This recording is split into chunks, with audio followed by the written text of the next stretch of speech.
অবশেষে আবারও হিরো আলমের উপর বলা হলো। তো এই বিষয়টা অনেকে জানে, এমনকি অনেকে আছে যে জানে না।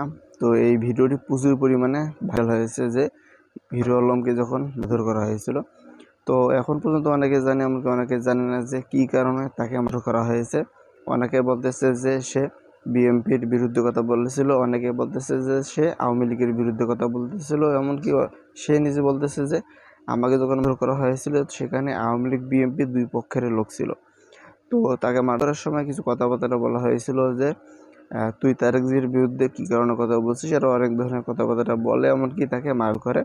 তো সেই জন্য মূলত হিরো আলম নিজে সে আর কি মনে করতেছে যে হয়তো বিএনপির কিছু ছেলেপেলে তাকে মার ধরেছে, আর সেখানে হয়তো কিছু আওয়ামী লীগের ছেলেপেলেও ছিল।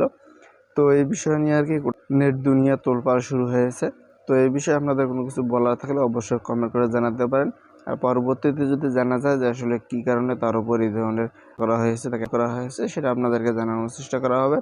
তো এখানে একটা বিষয় হলো যে এবার হচ্ছে 3 থেকে 4 বার আর কি সে আওয়ামী লীগ বিএনপির ছেলেপেলের খায়। তো এই বিষয়ে আপনারা কোনো কিছু বলতে চাইলে অবশ্যই কমেন্ট করে জানাতে পারেন। আর পেজে নতুন হলে অবশ্যই আমাদের পেজটি ফলো দিয়ে পাশে থাকবেন। দেখা হবে নতুন কোনো ভিডিওতে। আল্লাহ হাফিজ।